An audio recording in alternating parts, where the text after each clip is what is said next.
Oke, yang mana Mas Rafli? Yang ini Pak, masih kurang paham dengan perhitungannya.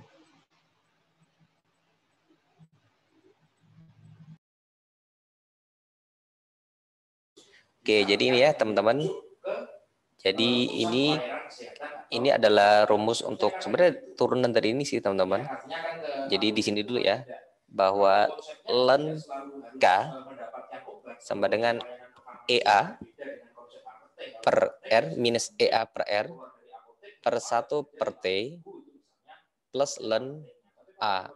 Di mana teman-teman ingat kenapa ini minus? Karena ini kan terkait dengan reaktan. Ingat ya, jadi karena di sini kita berbicara reaksi, jadi kita fokus ke reaktan. Di mana kalau kecepatan reaktan atau rate laju reaksi reaktan itu pastilah bernilai minus. Oke. Nah, oke. Kemudian ini kita kan ingin sorry bentar. Kita kan ingin mengetahui nilai K1, nilai nilai K ya, nilai konstanta laju terhadap suhu. Jadi pengaruhnya, kalau suhu yang satu K-nya berapa? Oke. Nah, suhu yang kedua K-nya berapa? Betul? Nah, sehingga di sini makanya dituliskan di sini ln K1.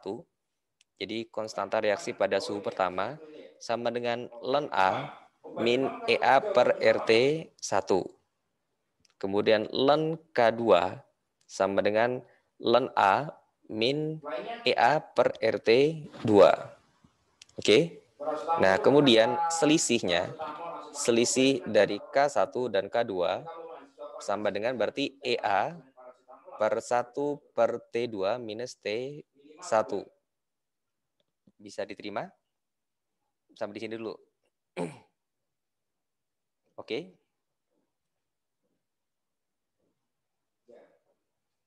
Bisa terima nggak? Iya Pak. Nah, jadi kan kok bisa Pak? Ln-nya di mana? Ini ln K1 min ln K2 kan sama dengan kurung ln A min EA per RT 1 dikurangi ln A min jadi karena min jadi plus kan. Nah, maka ini dikurangi, kemudian diubah. Makanya ketemu bahwa ln K1 min ln K2 sama dengan EA per 1 per T2 min 1 per T1. Oke?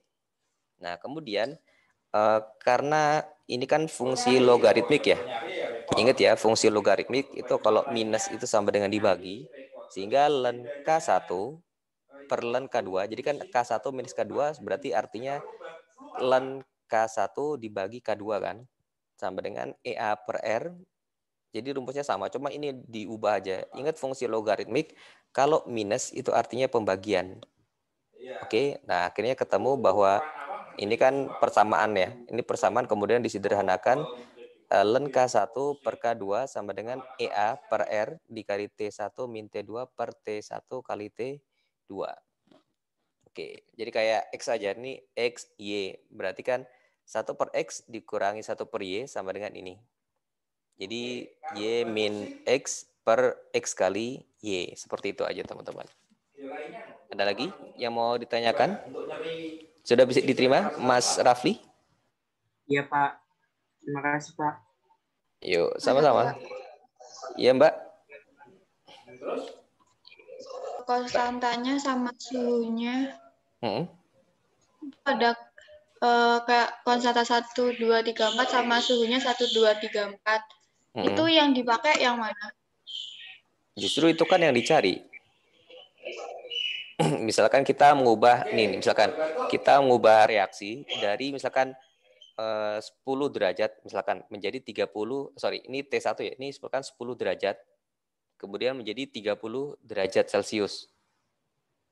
Nah, berarti kan kita mengukur apakah ada perubahan nilai konstanta. Berarti kan nanti di sini kan K1-nya sudah diketahui atau salah satunya. Nanti kita diminta mencari perubahan konstantanya. Seperti itu, Mbak. Gimana, Mbak Cantika? Iya, Pak. Oke, ada lagi? Ini sebenarnya kan banyak kan teori ya, teman-teman. Jadi kenapa saya berani pakai flip class, karena kebanyakan teori, jadi nanti teman-teman mungkin bisa baca sendiri, bisa paham. Kecuali ada yang perlu difahami, silakan ditanyakan.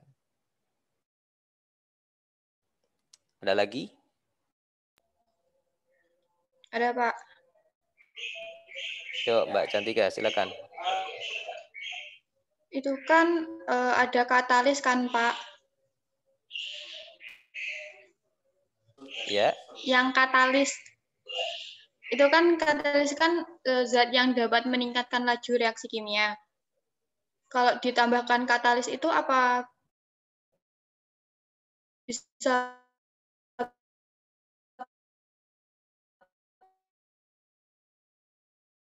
pengaruh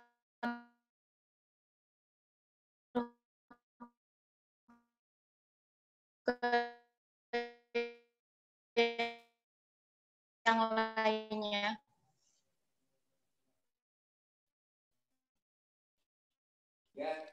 Oke, diulangi Mbak, putus-putus tadi.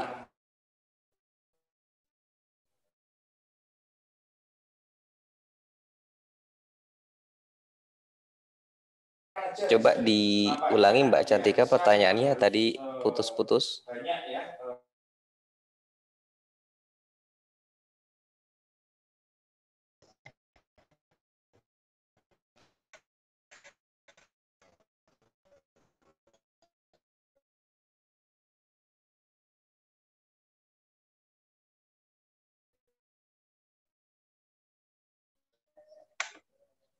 Gimana Mbak Cantika?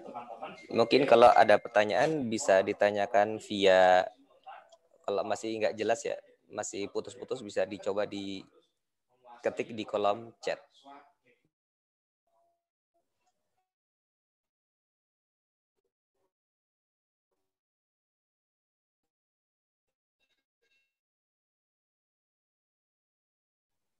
Gimana teman-teman? Mbak Cantika nih, Mbak Cantika atau yang lain? Jadi kalau terkait katalis, sederhananya seperti ini. Teman-teman, ketika yang gampang lah, yang contoh yang mungkin dekat dengan teman-teman, atau setidaknya akan, misalkan contoh teman-teman itu baru bisa menikah ketika ada uang panaik, misalkan ya, ini 100 juta. Oke. Jadi teman-teman baru bisa menikah ketika ada uang panaik 100 juta misalkan. Nah, fungsi katalis itu yang pertama bisa dengan cara memberikan 100 juta itu. Jadi tiba-tiba teman-teman dapat subsidi atau bantuan dari kerabat atau mungkin dari bos di kantor 100 juta nih. Saya kasih 100 juta biar kamu bisa segera menikah. Nah, itulah fungsi katalis yang pertama. Jadi dengan cara langsung memberikan energi. Maka di sini contohnya ini adalah reaksi pembentukan amonia.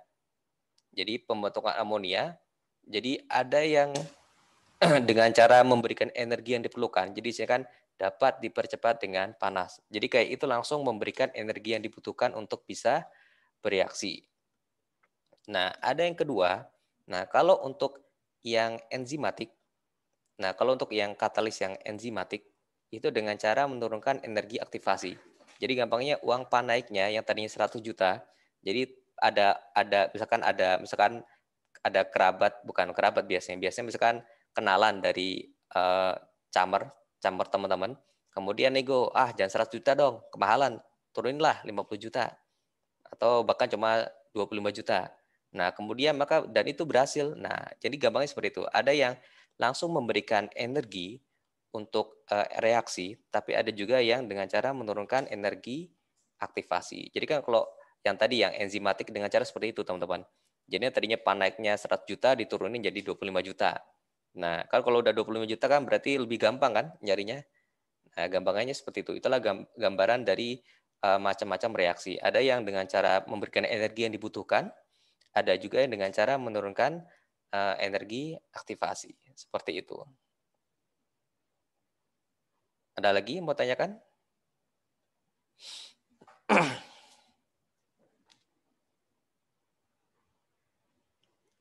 Ada lagi? Pak mau nanya yang halaman 12, Pak. Halaman 12. Oke, sebentar. Halaman 12.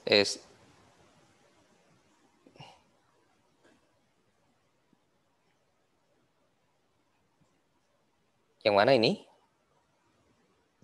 Yang gambar-gambar itu, Pak.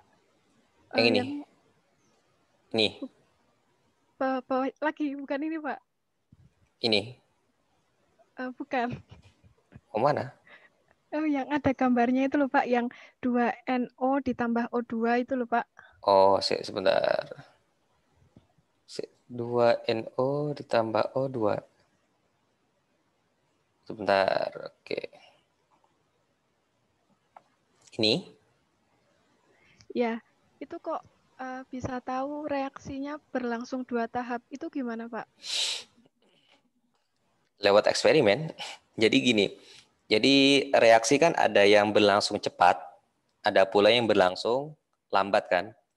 Nah, kalau yang berlangsung cepat itu kan susah kita susah tahu prosesnya. Jadi tiba-tiba A plus B, ibarat kata orang nggak tahu nikahnya kapan tiba-tiba punya anak. Tapi kalau yang lambat kan kita bisa tahu, oh ini menikah, kemudian si perempuannya hamil, kemudian melahirkan.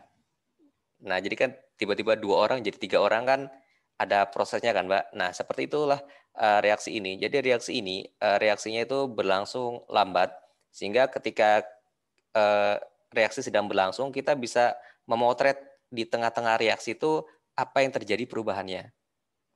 Nah, jadi ketika reaksi ini berlangsung, ketika dipotret kok tiba-tiba ada N2O2. Berarti inilah yang dinamakan dengan nanti teman akan belajar senyawa antara. Jadi reaksi A plus B ternyata seperti ini. Nah ini, jadi A plus B, jadi ternyata berubah dulu menjadi, misalkan ini Y ya, baru kemudian menjadi C dan D, seperti itu. Tapi kan kalau di kimia, kan kadang nggak mungkin dituliskan antaranya, kecuali nanti teman-teman belajar kemarin, teman-teman sudah belajar senyawa antara ketika sintesis metil salsilat, dijelaskan nggak senyawa antaranya? Kan ada tetrahedral itu. Dijelaskan nggak ketika sintesis metil salsilat? Senyawa antara sebelum,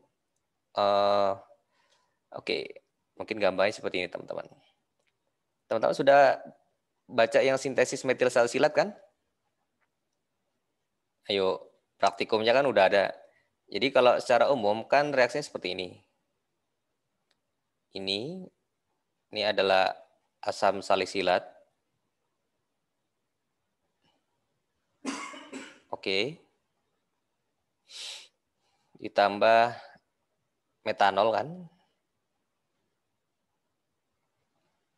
Nah, kalau teman-teman biasanya kan langsung seperti ini kan. Ini sebenarnya reversible ini. Nah, menjadi enggak. Belum saya kirim sebentar ini. oke. OCH3. Monggo aja kalau Oke. ini sudah saya kirimkan ke Plus H2O. Silakan. Oke. Sampai kayak gini kan, Mbak Winda? Ya, Pak. Nah, padahal kan prosesnya ternyata tidak seperti ini kan. Teman-teman sudah diajari mekanisme reaksinya kan. Jadi awalnya seperti ini. Ini saya buat kecil ya, biar supaya jelas. Nah, OH.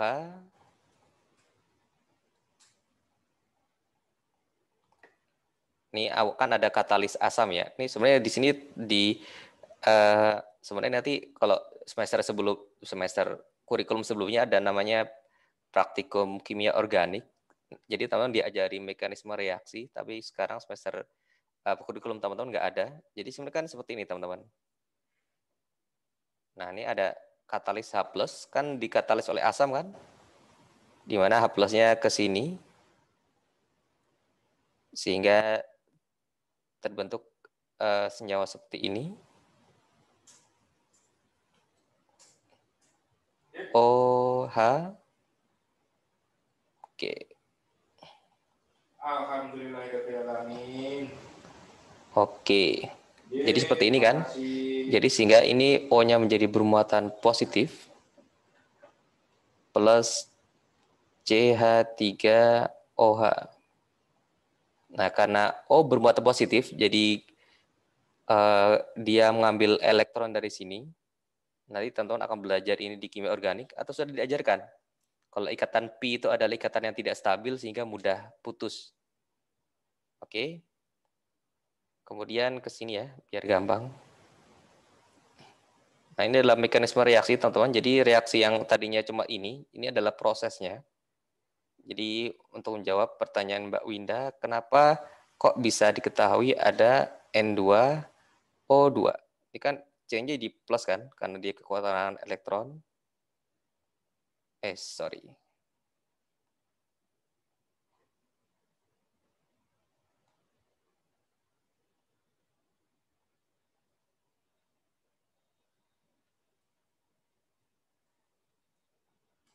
Nah, seperti ini teman-teman. Nah, pada saat C menjadi, nah ini baru si OH-nya menyerang si C kan. Nah, seperti ini. Maka di sini prosesnya, ini seharusnya kemarin dipelajari di sintesis metil salisilat. Ada videonya kan ya? OH, kemudian ini ada OH juga. Kemudian di sini ada OH. Nah, di sini ada OH. Oke, seperti ini kan? Nah, kemudian ini putus karena ini O jadi putus. Ini ke sini ke O. Nah, seperti ini.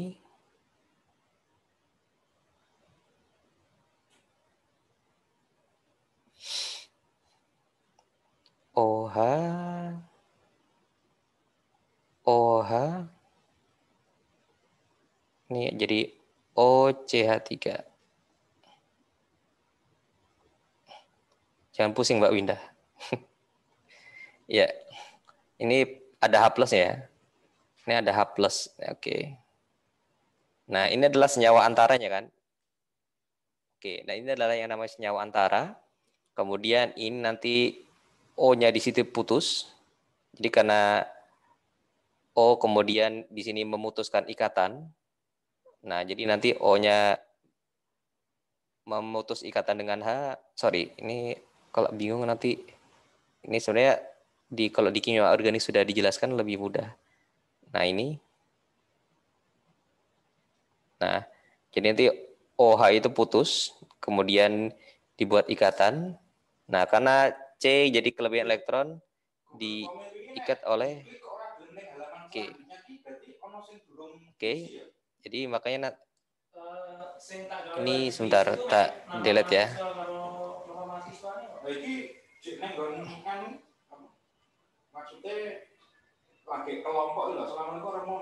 Oke.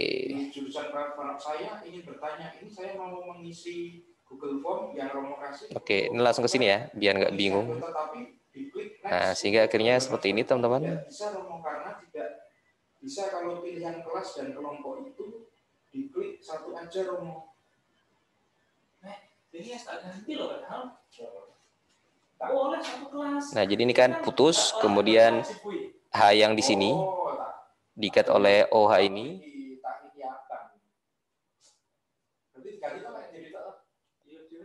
Plus H2. Oh, nah seperti ini prosesnya, Mbak. Ribet ya, Mbak? Jadi inilah sebenarnya proses perjalanan reaksi. Jadi reaksi itu ada yang terjadi secara spontan, tapi ada juga reaksi yang berjalan lambat seperti itu. Bisa diterima, Mbak Winda? Iya, Pak. Terima kasih. Oke. Yang lain ada?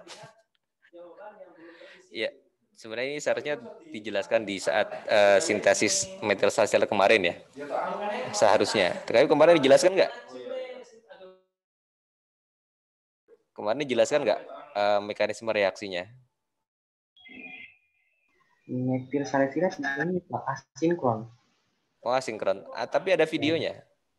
Ada. Ada, Pak. Dijelaskan proses reaksinya? Enggak, Pak. Enggak. Oke.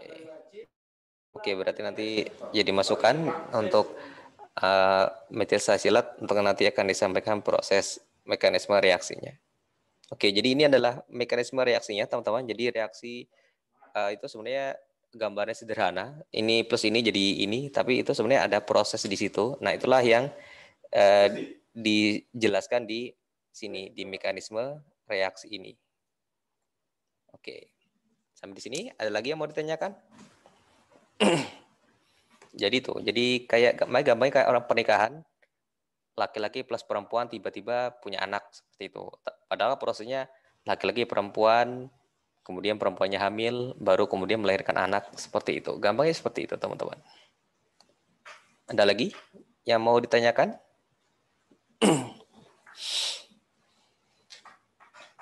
Ya, yang lainnya? Tadi Mbak Cantika ini, sebentar saya belum lihat soalnya. Oke, ada lagi Mbak Cantika ada yang mau ditanyakan? Enggak, Pak. Sudah, Pak. Oke. Jangan di Mbak Cantika. Apa, Pak? Anak mana? Bahasanya kok medok. Blitar.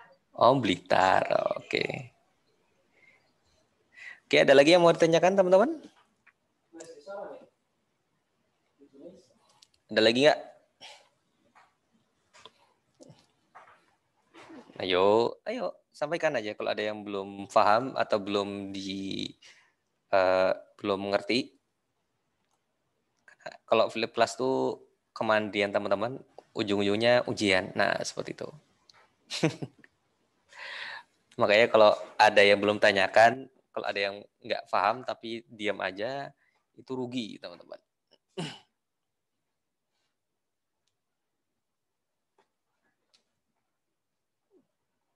Ya.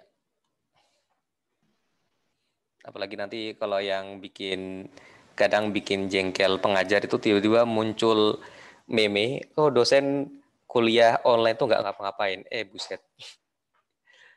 Nggak ngapa-ngapain, tiba-tiba dapat gaji dan lain. Waduh, itu nyinyiran netizen itu lebih pedas dari cabai level 9. Gimana teman-teman? Ada lagi yang mau ditanyakan? Ada lagi nggak? Bapak, Ya Mbak, Sepia.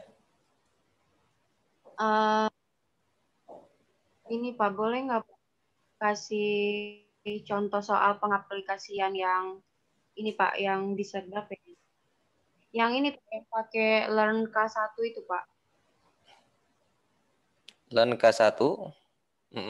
Kurang Learn K2 itu Pak.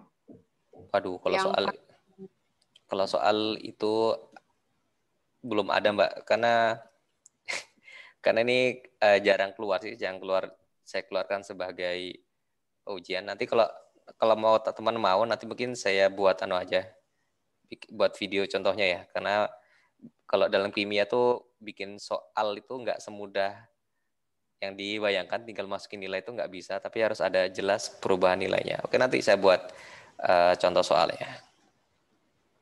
Oke, makasih Pak. Yuk, sama-sama. Oke, ada lagi teman-teman yang mau ditanyakan?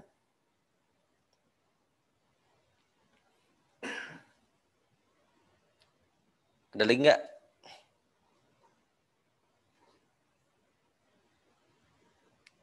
Nggak ada?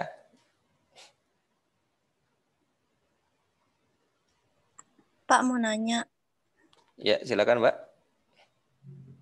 kan suhu itu kalau tinggi temperatur, maka semakin cepat durasinya. Tapi di beberapa kasus kan kalau semakin tinggi temperaturnya itu bisa menyebabkan denaturasi. Ada hubungannya nggak Pak sama reaksi? Ada. Jadi pertama teman-teman harus pahami bahwa reaksi itu kan kalau teman-teman belajar di fisika ya, ada yang dinamakan reaksi endotermik, ada juga yang dinamakan dengan reaksi eksotermik. Jadi reaksi endotermik ini seharusnya di farmasi fisika ada ya. Jadi reaksi endotermik adalah reaksi yang membutuhkan panas. Jadi untuk bisa bereaksi itu membutuhkan panas, sehingga makin panas reaksinya atau semakin panas kondisinya, maka reaksi akan semakin cepat. Itu secara umum. Kemudian ada reaksi eksotermik yang justru dia itu melepaskan panas atau melepaskan kalor, sehingga ketika ada panas, pelepasan energinya terhambat, maka itu akan kecepatannya justru akan menurun. Itu reaksi yang eksotermik.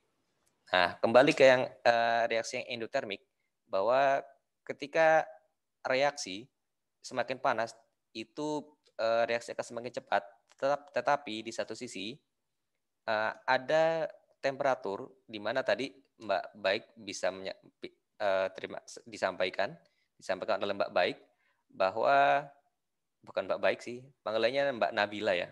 Baik itu gelar kebangsawanan di Lombok. Jadi kalau teman-teman manggil Baik itu sebenarnya salah. Jadi kayak ada namanya Raden Mas, kemudian dipanggil Raden. Nah, itu sebenarnya kurang tepat. Jadi Baik itu gelarnya. Jadi Mbak Nabila. Kemudian, nah, tapi ada suhu di mana temperaturnya itu justru malah merusak enzimnya. Kan disebutkan reaksi enzimatis. Ini saya clear aja. Nah, tapi yang bisa dilakukan adalah menjaga tidak sampai temperatur tersebut. Misalkan teman-teman kemarin amilum berubah menjadi glukosa. Oke ya. Ini contoh sederhana di mana di sini dikatalisis oleh enzim amilase. Nah, enzim amilase ini misalkan terdenaturasi ketika temperaturnya ini kan lebih dari biasanya suhu tubuh sekitar 38 lah, 38 lah katakanlah, 38 derajat Celcius. Oke. Padahal ini tadi seperti dikatakan bahwa kalor atau panas itu bisa mengkatalisis suatu reaksi. Maka yang bisa kita lakukan adalah kita bisa memanaskan tapi tidak sampai suhu ini, Mbak Nabila. Mungkin dipanaskan sampai suhu katakanlah biasanya amannya sih sampai 30 derajat Celcius seperti itu. Atau sampai mentok biasanya itu 80% dari 38 mungkin sekitar 30 sampai 33 lah derajat Celcius seperti itu. Jadi tetap dipanaskan tapi tidak sampai merusak enzim atau senyawanya. Seperti itu. Bisa diterima? Bisa, Pak. Oke, makanya nanti teman-teman akan belajar di biokimia semester 3 kalau tidak salah. Nanti teman-teman akan belajar bagaimana proses dengan enzim itu tetap dipanaskan, tapi biasanya dipanaskan pada suhu tubuh agar si enzim tetap bisa berjalan dengan optimal seperti itu. Oke, ada lagi? Ada lagi yang mau tanyakan? Halo, ada lagi nggak? Saya Pak mau tanya. Oke, Mas Cahyo. Yang ini Pak, yang gambar 13.24. 13.24. Yang halaman berapa itu, Mbak? Bagian terakhirnya Pak, bukan bagian terakhir. Oke, ini? Bukan. Dia tuh halaman 19. Sebentar, yang ini? Ya itu, yang gambar itu. Oke. Oke, gambar ini ya. Jadi ini adalah reaksi enzimatis, Mas. Jadi reaksi enzimatis bahwa reaksi enzimatis ini teman-teman ingat, ini ada sisi aktif yang dinamakan dengan sisi aktif enzimnya. Nanti teman-teman sudah pernah belajar belum di SMA terkait enzim, bahwa enzim biasanya digambarkan sebentar. Nah, seperti ini. Ini adalah gambarannya. Ini adalah enzim, kemudian ini adalah substratnya, kemudian terjadi kompleks enzim substrat. Nah, baru kemudian enzim ini akan sebut saja mengubah substratnya menjadi produk. Nah, sama seperti itu, Mas. Jadi ini adalah gambaran dari reaksi enzimatis biasanya. Jadi katalis itu menampung semuanya. Jadi semua ini adalah reaktannya ya. Nah, kemudian katalis ini yang akan sebut saja merangkai si substrat atau reaktannya untuk kemudian berubah menjadi produknya seperti itu. Yang kayak di sini contoh gampangnya seperti ini di sini. Jadi ada misalkan di sini gambarnya sih amilase.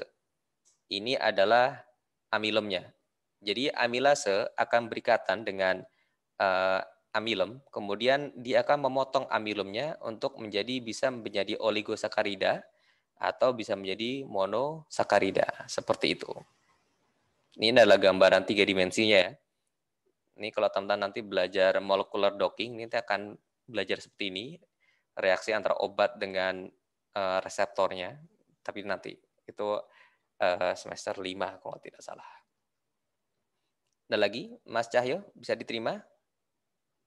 Iya Pak, makasih. Sama-sama. Oke, ada lagi?